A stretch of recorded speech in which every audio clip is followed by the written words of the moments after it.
So good day to our viewers and welcome back po sa Legal Lounge with Attorney Verno and Erica Guevara. So, hi Attorney, kumusta po kayo? Mabuti naman, Erica, at medyo natagalan ng konti ang Yes, ating ang ating follow-up video. Yes, ang ilang episode na to? Nasa 9th episode na po tayo. Naku, medyo nakakarami na at, Nakarami-rami na po. At gusto lang namin pasalamatan, Attorney, yung mga regular viewers na namin na nakapanood mula sa first hanggang sa 9. Baka meron yung mga loyal viewers. Maraming salamat po sa inyo. At sana maimbitahan nila yung kanilang mga kaibigan. Please share po ninyo kung if you find these videos informative or useful po sa inyo, you can share it to your family and friends po. At tatapusin nila, pag may, Yes, yun yan ang requirement. Please tapusin naman po natin. Oo, para Para masundan po namin, matuloy-tuloy namin tong aming vlog po. Yeah. Simpleng vlog lang naman. So now, today, Attorney, very interesting yung topic natin. Kasi, babalik tayo sa usapang visa application. Yes, oo. At specifically, yung mga common grounds, bakit ba nadi-deny or nare-reject, Attorney, yung mga visa applications Okay. po ng ating mga viewers. So, kung meron dyan mga naka-experience na mag-apply ng visa, nag-do-it-yourself, di ba? Yes. DIY application lang. Usong-uso yan eh. Ayan, oo, nag-google lang ng requirements, tapos nag-apply na, tapos na-deny. So, siguro nagtatanong kayo, bakit kaya ganito hindi nyo maintindihan yung binalik sa inyo na sulat ni Embassy? So, this video is for you. Yes, Diba, Attorney? tama. Malaking tulong to Yes. sa mga nanonood na nag-aambisyon na pumunta sa ibang bansa. At marami. At marami, Attorney. Oo. Ang nag-aambisyon. So, let's start, Attorney? Yes. Again, first question, of course, yun, Attorney. Based on your experience po, ano po ba ang mga talagang common reasons bakit nare-reject ang visa application? There are so many reasons why visa applications are being rejected by the consular officer.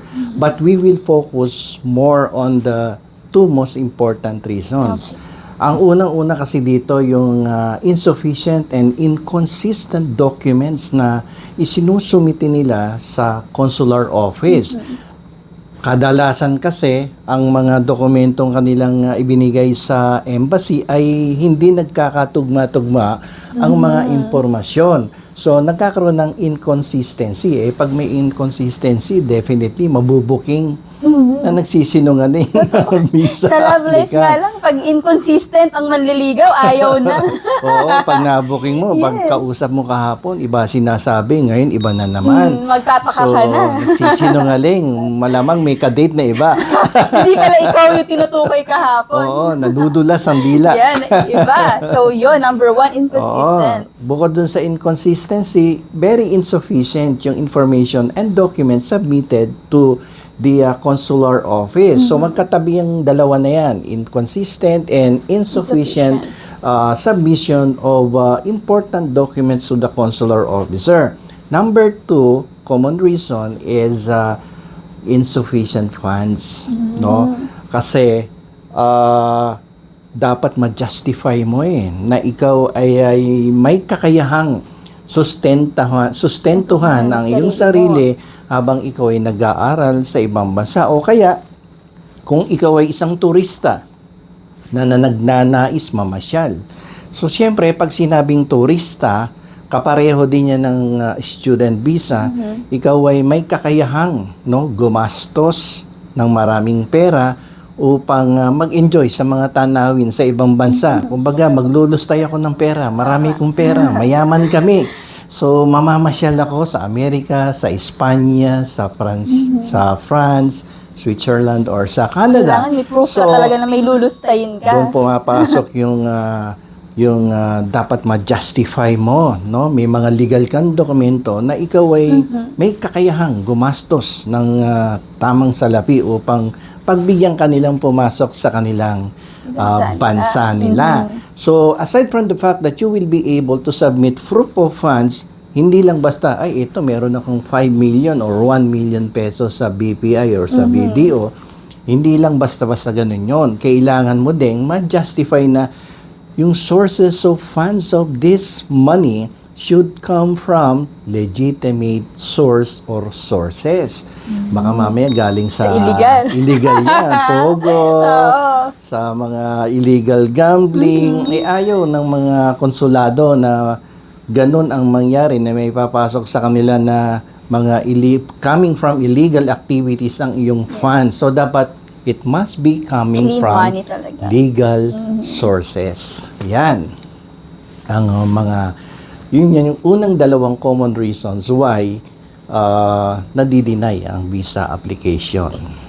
And di ba, attorney, meron pa tayong another one reason na very common, which is the lack of strong ties. Yeah, yung lack of social and economic ties in the country of origin. Baka gusto mong paliwanag yan, Erica.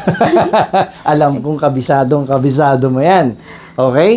Okay, so yan, attorney, back doon sa isang very common reason bakit nare-reject ang ating mga applicants, si lack of ties sa home country.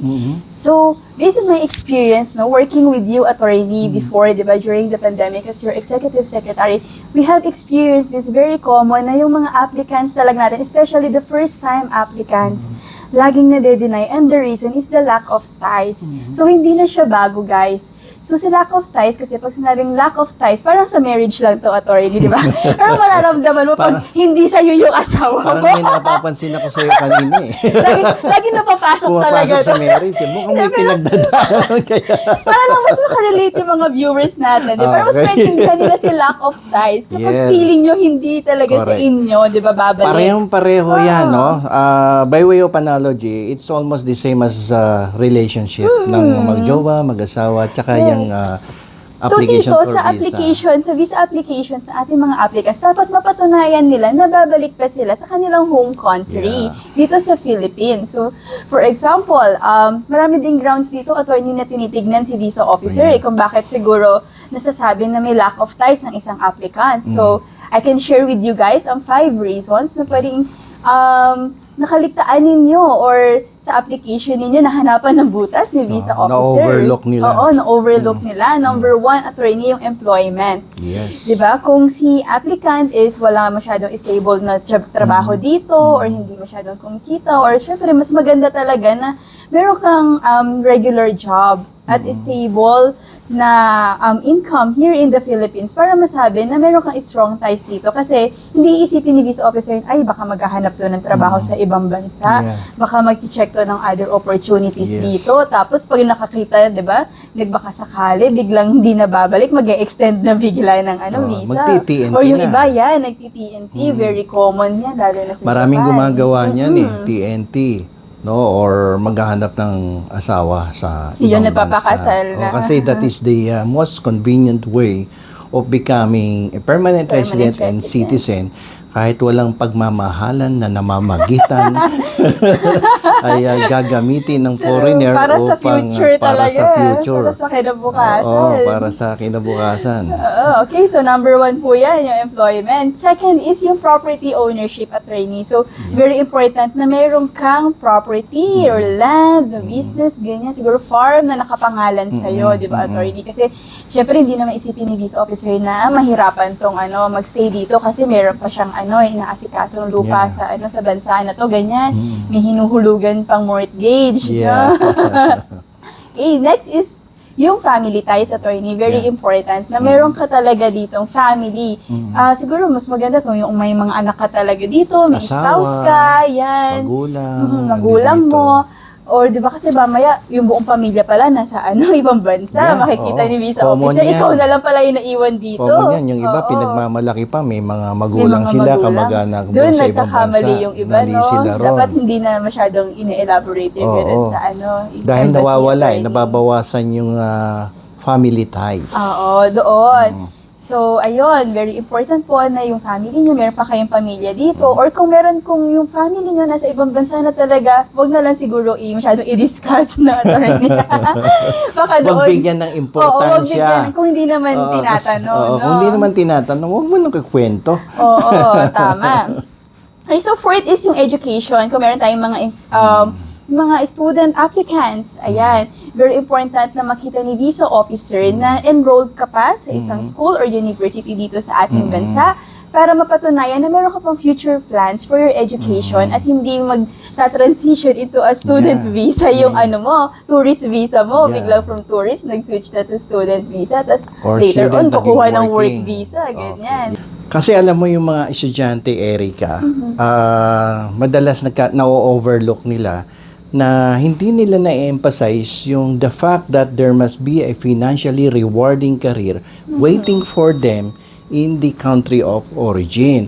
So napopokusan nila masyado yung kanilang ties sa another country instead of making it stronger yung ties nila dito sa ating home bansa. country. Yes. Oo, Baka nagiging masyadong excited, no? Oo. Enthusiastic yung mga applicants na dinidiscuss masyado yung plans nila sa ibang bansa. Right. Hindi dito sa bansa Oo, natin. parang minsan napapalabas pa nila na kapag may offer of work in another country, tapos palagay mo $3,000, $4,000 or $5,000 dollars ang income na ino-offer, sasabihin nila sa konsulado na I might accept the offer of employment after my study visa Yes, o kaya oo. tourist visa or other types of non-immigrant visas in another country. Yun yung pagkakamali kadalasan ng So, mga mga aplikante sablay na, for hindi na nakikita tourist yung or loophole. student visa. Okay, so kaya nauuwi sa rejection of the visa. Tama. So, yun po, no? Fourth, very important Yeah. na hindi natin mo overlook yung education, especially sa ating mga student applicants. And lastly po, attorney, yung community involvement. Yes. No, very important na mas maganda na meron tayong involved tayo sa isang community, organizations, or groups dito sa Philippines para mapatunayan na meron tayong strong ties dito sa ating home country. Yeah. But attorney, di ba, all these reasons naman are still case-to-case basis, di ba Yeah. po, attorney? So, pwedeng iba-iba yung relationship ng one reason to another. Depende po sa pupuntahan nating bansa. Kung sa Yeah. Spain ka ba, sa USA, Canada ka ba, or Australia, Yeah. case-to-case basis pa rin. That is why very important yung professional assistance attorney, Yeah. no? Hindi yung Kasi basta-basta yung DIY lang na application. Yeah, minsan nagkokopyahan pa yan. Dahil minsan may nabalitaan ako, nag-group chat, mga Yes. applicants for sa Facebook, study visa or attorney. tourist visa. Marami ng groups ngayon, na parang The- tulungan lang sila. ganon. Like for instance, na-approve yung kay Pedro. Si Juan nakikinig, gagayahin ni Juan yung kay Pedro na preparation of his application for a visa. Not knowing the fact na for every situation, there are different facts and different rules. Yes. So, yung kay Pedro, hindi applicable kay Juan. At yung kay Juan, hindi applicable kay Pedro. Kaya bawal manggaya at mangopya. Parang Bawal ang eskwelahan lang kopyahan, yan. oo. Mamaya pati So, pangalan, nakakopya na. Mapapahamak lang sila. Tama, So, dapat pukusan nila mismo yung kanila mismong application. Application Ano nila. ba yung nararapat na rule para sa kanilang sitwasyon. Yan, kita nyo. Kaya very important nandito si attorney na nag-explain sa atin ng mga dito. Kasi kung tayo-tayo lang, mag-google lang tayo or mag-YouTube sa experience ng iba, paano sila nakarating sa ibang bansa, tapos Yeah. ikaw nangarap ka lang sa sarili mo, nag-try ka. Sayang attorney yung ginagastos din, di ba? Tsaka yung effort. Yung iba dyan, mag-a-absent sa work, Yes. mag-a-absent sa school, Oo. kasi magbabaka sakali, pipila, ganyan, madami yung pabalik-balik ang gagawin. So, sayang, tapos mauuwi lang sa rejection. So, very important, guys, na yung professional assistance talaga, dapat kino-consider natin. Hindi naman masamang mag-Google, pero masama kung ituturing mo si Google, si attorney Google na. Yung siya na lang ang basis mo That talaga. is very no? dangerous. Oo, dangerous Kasi yan, little attorney. knowledge is dangerous. Okay, tama. so wag nilang gagawin yon. Kumonsulta sa isang talagang may experience at expertise do sa subject matter. Kasi si Google ang pinakikita lang naman yan general information at hindi talaga yung mga exemptions to the rule. Tama. Tapos pag nag-google ka, baka sa page 1 ka lang. Hindi ka naman na lumilipat sa second page. Di ba? Karamihan sa atin Ayun. hanggang page 1 lang.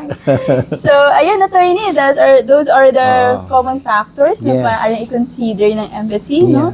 In determining yung strong ties ng isang applicant. So, Yeah. attorney, you might want to elaborate yung mga other ano pa natin. Alam mo kasi sa Factors pag-a-apply yan. kasi ng non-immigrant visa, kasi yung non-immigrant visa, alam nyo, maraming klase yan, more than 50, depende sa bansa. Sa United States nga, there are more than 75 no, types of non-immigrant Grabe, visa. At 71. isa na dyan yung study visa, tourist visa, at marami pang iba. So, 75 yan. So, when you apply for a non-immigrant type of visa, kahit saang bansa, there is always a presumption that we call as presumption of non-immigrant, nawala Presumption na of ako. intending immigrant. Presumption of intending immigrant.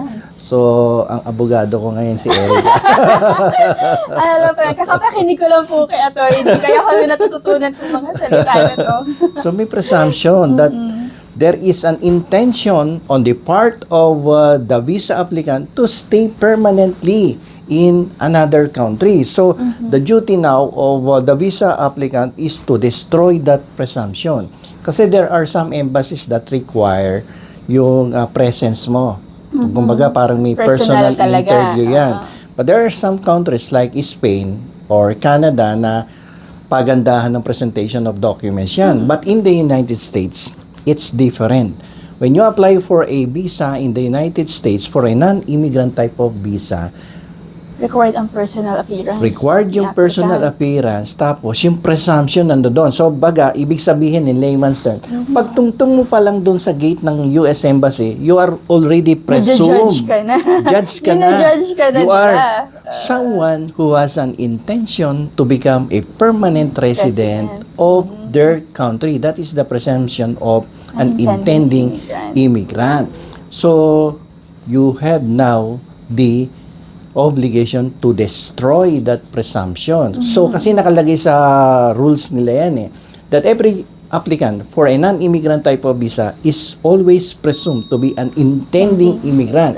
But, however, yung aplikante naman ay hindi tinatanggalan ng pagkakataon na ma-destroy mo yan. So, sabi nung rule nila, so every applicant naman who is presumed to be an intending immigrant has the privilege to destroy that presumption.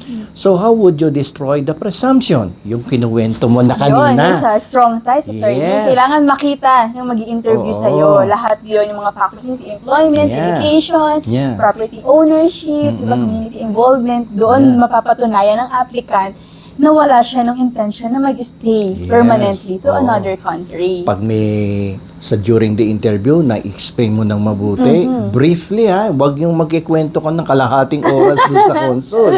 So very brief yan. Sometimes it would only last 2 minutes, 3 minutes, and then you should be able to answer and explain that you have all of these social and economic ties in order for you to destroy the presumption of an intending immigrant. Pag nagawa mo yan, siyempre, hihingan ka ng consul. Do you have any evidence that would prove that you do not have any intention of becoming an immigrant to our country? Yes, Your Honor. Oh, yes, Mr. Consul. Naging husgado tuloy.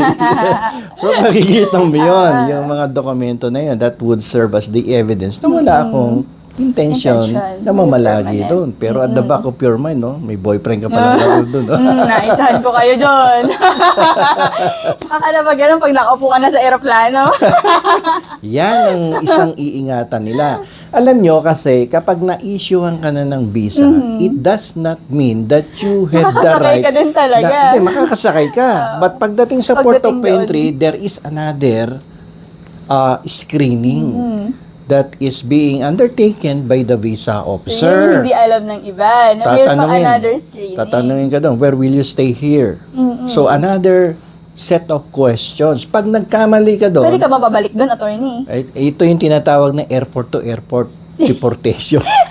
Nagkakamali. Return to sender, parang parcel. Oo. Ni-return to sender Ibabalik ka pala. sa Pilipinas. RTS. Marami na akong nakausap na mga naging kliyente ko na hindi naman ako yung nag-ayos ng visa no, coming from another office na ganyan na nangyari na airport to airport sila. lang. Kasi yung sinabi nila sa embassy, yung mga diniklara nila sa kanilang application Pagdating ay hindi doon, tumutugma hindi natugma. doon sa port of entry na kung saan may tinanong lang sa kanila yung konsulado o yung immigration official assigned doon sa port, hindi nag-match. So, yung kaninang in-explain natin, dapat may consistency, di ba? Hindi naging consistent. airport to airport yan.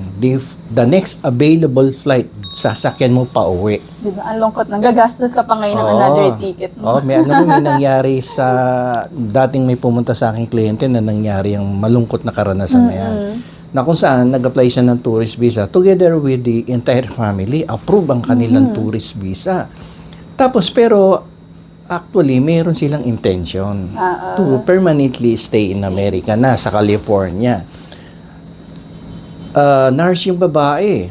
So, kala niya ligtas na siya. Nung nag-impake siya ng gamit, dinala niya yung libro niya. Ang libro niya, ang title is this: How to Become an Immigrant in the United States. Hindi masyadong obvious. Hindi obvious. Hindi yan Tapos, obvious. ang dami niyang resume doon na ginawa. So, pagdating niya sa port of entry, sabi ng consul sa kanya, can you please open your luggage? So nag-random check-in din ng luggage? Oo, kasi ito yung isang klase ng pagkakataon na kung saan the immigration officer is actually clothed with the authority to conduct search sa mga luggage ninyo. Di ba kapag ang isang tao ay nasa labas, kunwari nagkaroon ng pagdududa na nakagawa ka ng krimen, may on the spot na pwede kang i-search. Di ba? Pero generally, dapat may search warrant. Pero pag ganun pinagdudahan ka, like for instance, in the case of an immigration official, pwedeng pabuksan yan. Hindi mo pwedeng invoke, may constitutional right, no? Na dapat may search warrant ka. Pero sa immigration, hindi pwede yon. Buksan mo yung luggage mo. Nung pag-order sa kanya ng immigration officer, buksan mo yung luggage mo. Pag open, bumungad yung yung libro niya, How to Become an Immigrant. So what will happen now? Yung presumption of an intending immigrant na principle will become very, very strong now. Bakit? Nakita may resume ka at saka libro ka nung How to Become an Immigrant. So, dahil doon, pinasara yung luggage and then all of them were ordered deported. Next available flight, all of family members. Taga-Parañaque yun eh. Yung pamilya na yun, balik sila lahat dito. Biro mo ang tourist visa niya is valid for 10 years, multiple. Sinayang nila. Mali. So, makapag-apply pa uli yung ganun, attorney? You can apply after 5 years. Kasi yung penalty nun, kakansilahin yung visa mo, tapos yung parang may penalty ka na magsaserve ng penalty. You cannot apply within the period of 5 years. Applicable to all family members or siya lang violator? Lahat sila. Damay-damay yun. Lahat sila may kasi same principle eh. So, hindi siya makakapunta ng USA within the period of 5 years. Apply siya after 5 years. Pero sayang na yung nagastos nila. Oo, sayang yung May ginastos gastos. na, Bumili ng syempre. ticket. Biro mo, family of 5 yun. Naalala ko eh. 5. So, balik lahat sila dito. Pero huwag kayong mag-alala. Yung pabalik na ticket, libre na ng Amerika yan. Para pa konsuelo. Sila na nag-book. Sige, sa amin na ng ticket mo. Ayun. So, yun ang pakakaingatan ng bawat visa applicant. Yung presumption of an intending immigrant applies not only during the interview with the embassy, but it also applies dun sa port of entry. Because the visa given to you here in the Philippines is not a guarantee that you can enter the United States of America. Akala ng iba pag may visa na, tapos na ang laban.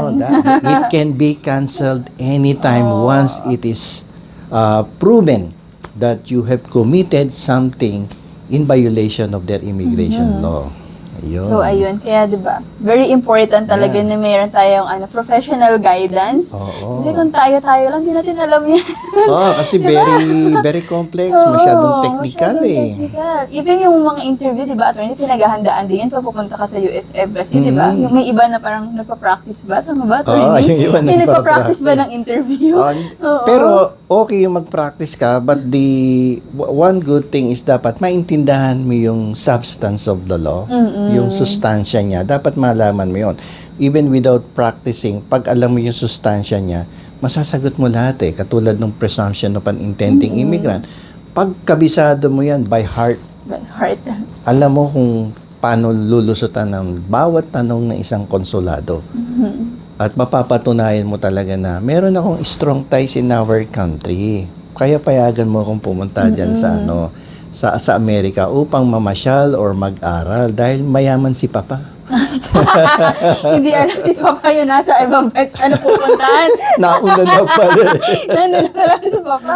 Hindi kasi ang bottom line in whatever type of visa is money. It's all about Yes, money. money It's all about the available funds that you have. If you cannot prove that you have the money, patay kang bata ka. Hindi ka bibigyan ng visa. Anywhere. It's either Canada, Australia, New Zealand, Spain, Switzerland, France, Germany. Hindi ka bibigyan ng Sufficient visa kapag funds talaga hindi mo ang na number one. justify yung available funds na pinakikita mo. Kasi hindi lang naman natatapos doon sa pinakita ko yung bank certificate ko eh. Dapat mapatunayan mo saan nanggaling yan. Baka, Bawal nga galing sa illegal, di ba? baka mamaya BFF mo si Alice Go.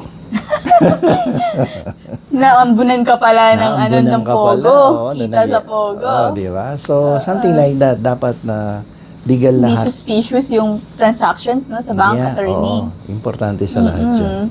So, ayun, meron ka pa bang gustong discuss about this attorney?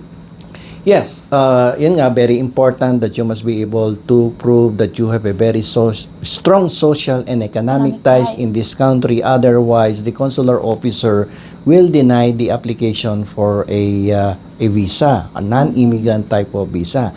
But the good thing about it is that if you will be able to bring additional documents no in the next interview, like for instance kasi ano ba mga want to additional sawa pa? naman yung reapplication niya, like for instance today is Friday na deny ka, abay sa Tuesday bayad Pwede ka ka na uli uli ng visa mag-ano, applicant's fee.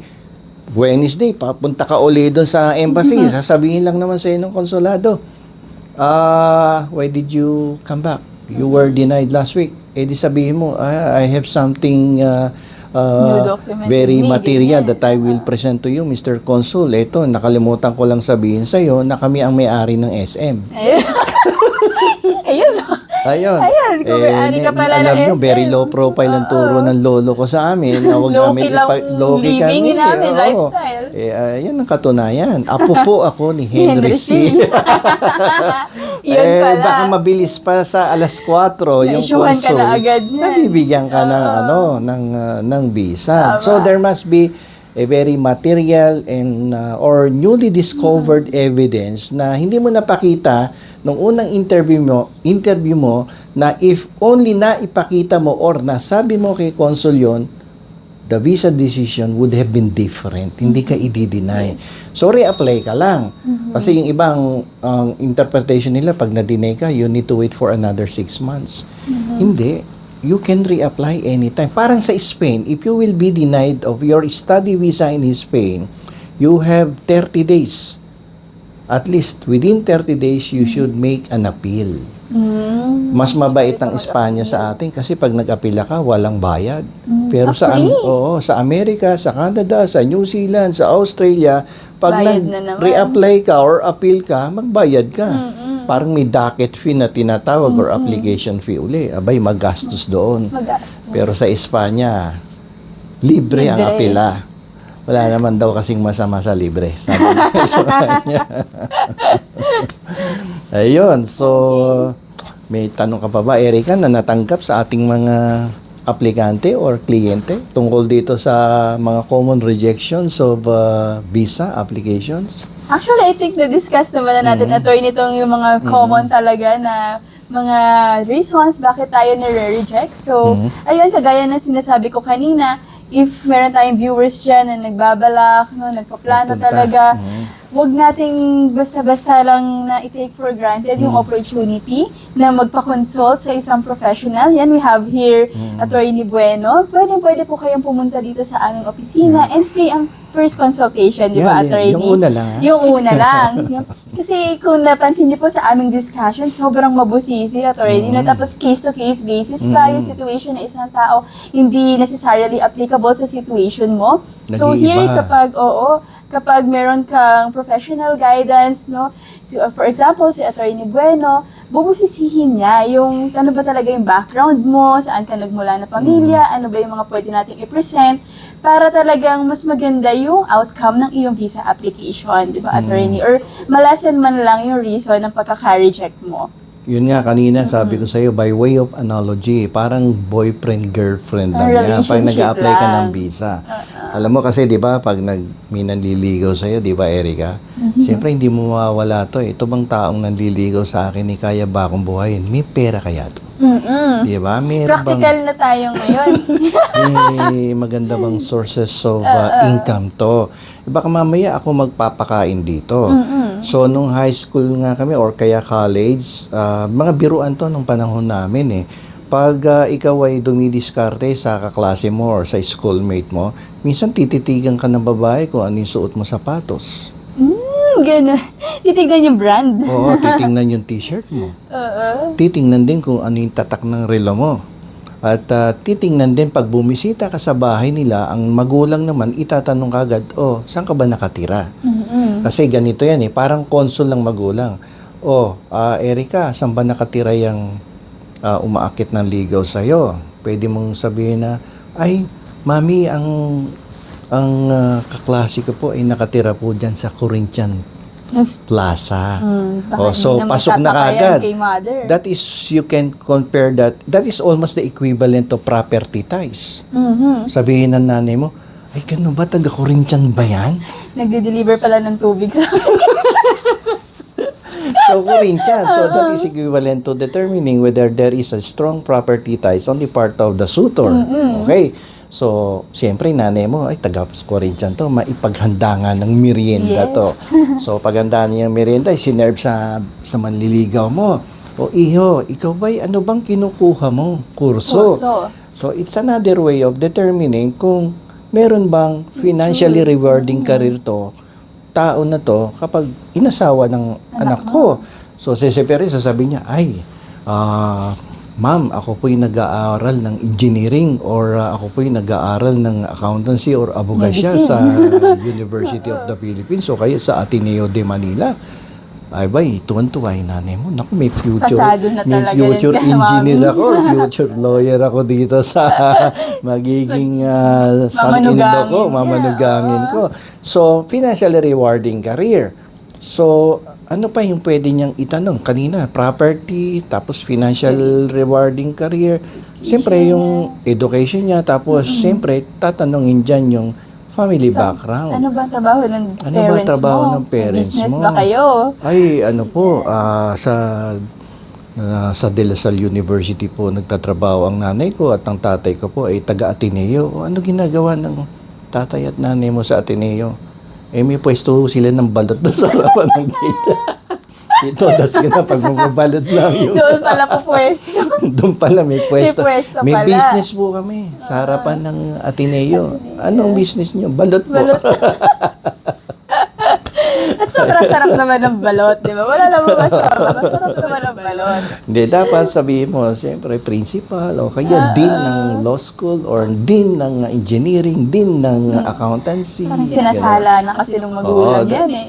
So, you will be able to establish. Parang ganun nga sa manliligaw mo. Pag na-establish ng manliligaw mo na he is financially capable to provide a good living to you, lahat, diba? So, yun, that is almost the same as, kaya kanina nababanggit natin yung mag-boyfriend, girlfriend, because technically that is Parang very ganun lang the din same. talaga yung logic niya. Logic niya ganun sa strong social and economic ties.